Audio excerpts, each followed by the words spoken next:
Diácono Lucas, irmãos e irmãs. Escutamos na primeira leitura de hoje,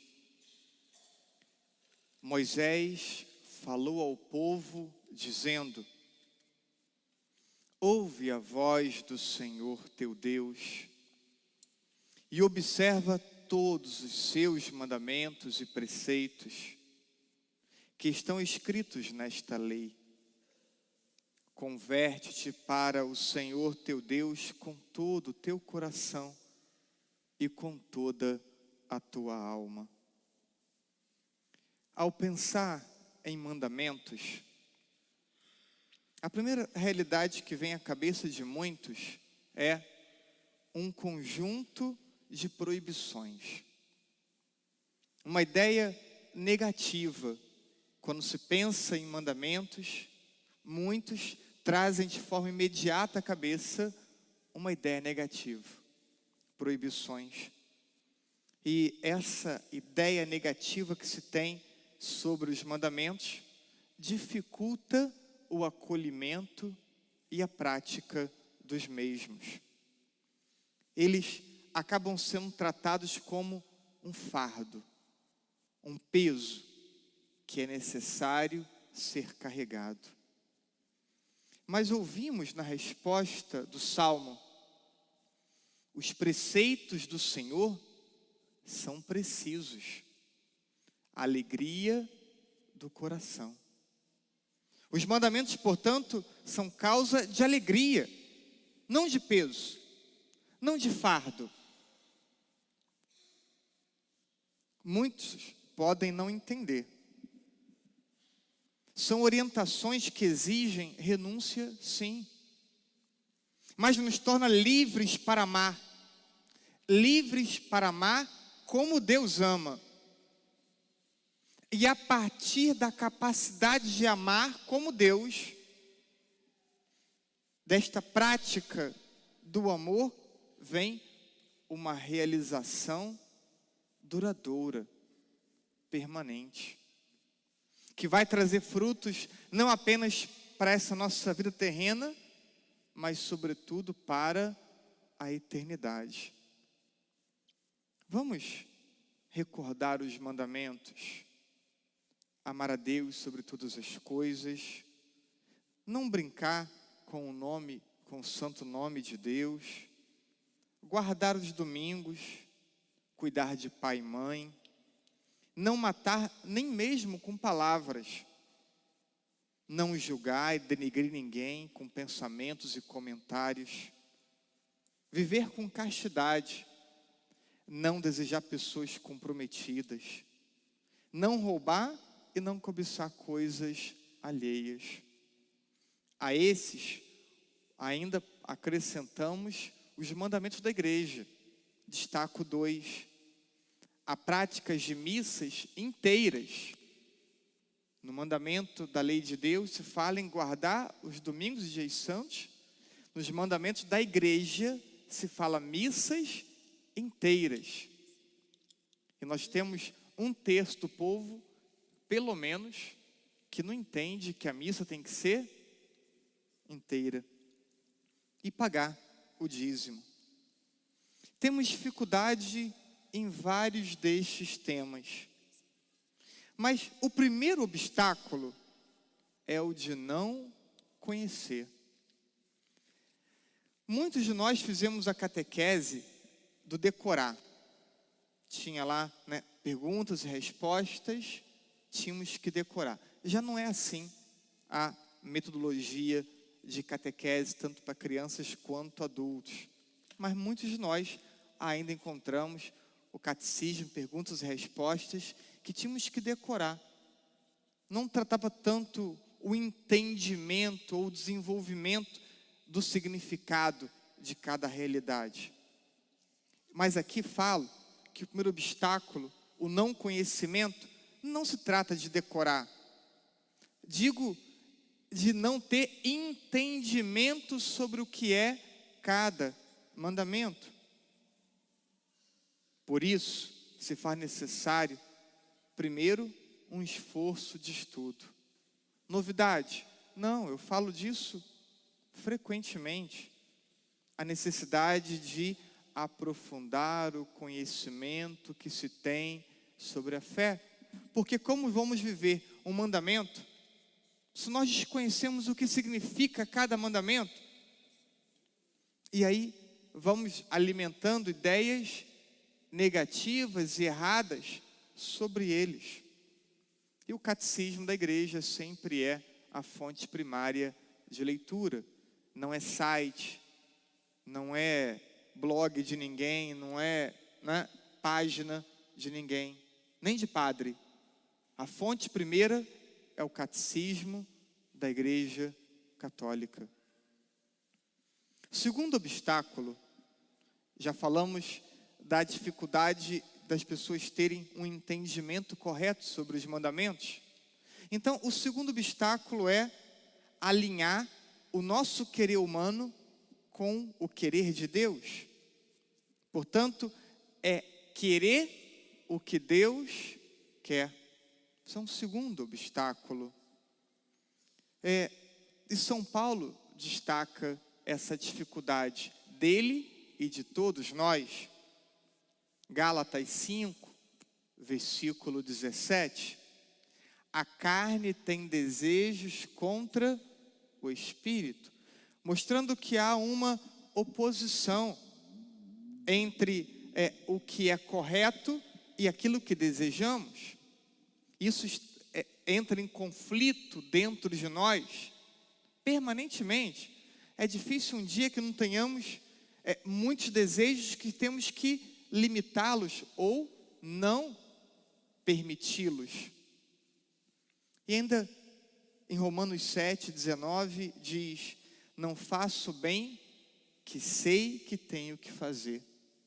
Muitas vezes acabo fazendo o mal e deixo de fazer o bem que era devido.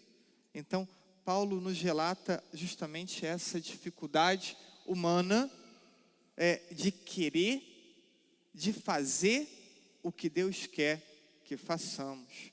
Então, uma realidade é aquilo que é correto, que chegamos a tal entendimento quando a razão é iluminada pela fé. Outra realidade é ao que me sinto mais atraído, seja porque é errado, seja porque tenho que limitar tal desejo.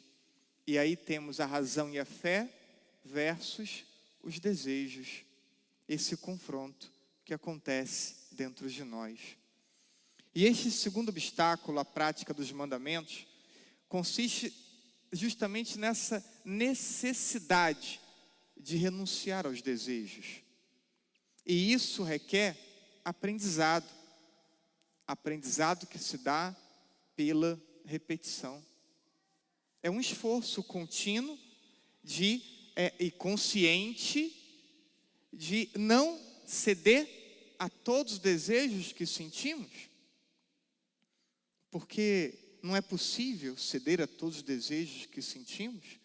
Então temos que conscientemente aprender a negá-los tantas vezes, até que tenhamos controle sobre o que desejamos, sobre o que temos vontade de fazer. E importa perceber que as renúncias, elas têm sentido. E precisamos conseguir dar sentido às renúncias que somos chamados a fazer. No caso da fé, falamos então do conteúdo, do entendimento que temos que ter sobre os mandamentos, para que possamos dar sentido às renúncias necessárias. E a renúncia é uma experiência cotidiana. A palavra hoje parece feia, mas renunciamos para estudar. Todo estudante tem frequentemente a experiência de estudar cansado. Mas aí tem uma prova, aí tem um trabalho, e não pode deixar de estudar, e vai estudar cansado, e vai acordar cedo, e vai dormir tarde. Isso é uma experiência cotidiana de quem estuda. Ou seja, tem vontade de dormir, tem vontade de acordar mais tarde, tem vontade de ver um filme, mas tem que estudar. Às vezes renuncia a uma viagem, renuncia a um passeio com os amigos. Por quê? Porque tem que estudar. Então, o estudante lida com a necessidade da renúncia frequentemente. A pessoa que trabalha, já falamos tantas vezes, vai trabalhar, às vezes até enfermo, com febre, vai trabalhar às vezes com uma garganta inflamada, vai trabalhar, às vezes o corpo pede que fique em casa, que repouse, mas tem que trabalhar, não pode não trabalhar. Então, aprende a renunciar. O cuidado da casa, quantas vezes não se tem vontade de cuidar da casa, mas tem que cuidar, não pode deixar a casa sem cuidado, né? A disputa para ver quem vai lavar um banheiro, né? Então, para quem vai assumir a louça, mas é uma experiência cotidiana termos que renunciar.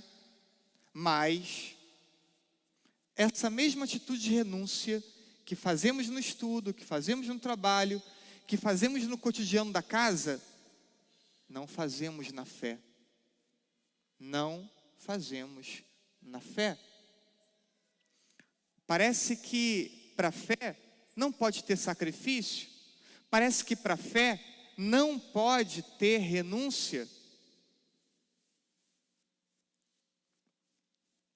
A dedicação de uma mãe por seus filhos cansa, mas faz parte da maternidade. A mãe não compreende não dedicar-se aos seus filhos. E esse cansaço sentido pela mãe tem sentido. E ela vai se dedicar ao filho tanto quanto for necessário. Ela nunca vai estar à frente do filho. O filho será sempre a prioridade para a mãe. É a renúncia.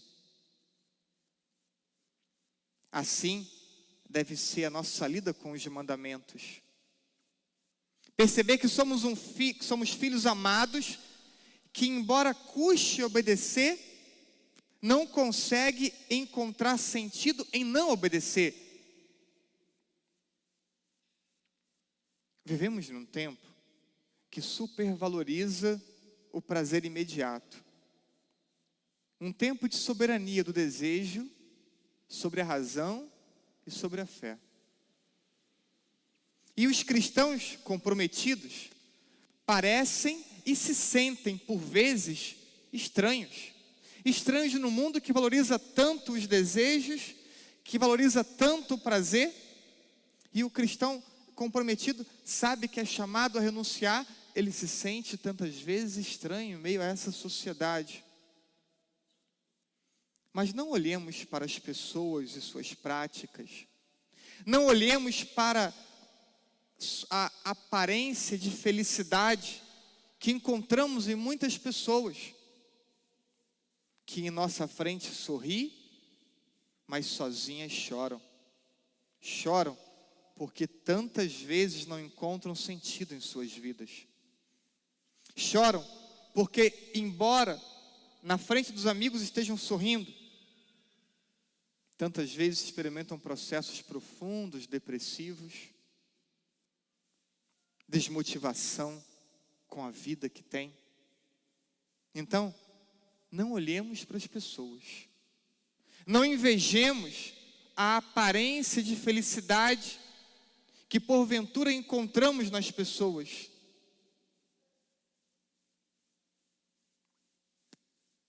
Essa depressão e esse desgosto com a vida que vemos tão frequentemente possui muitas causas, sem dúvida.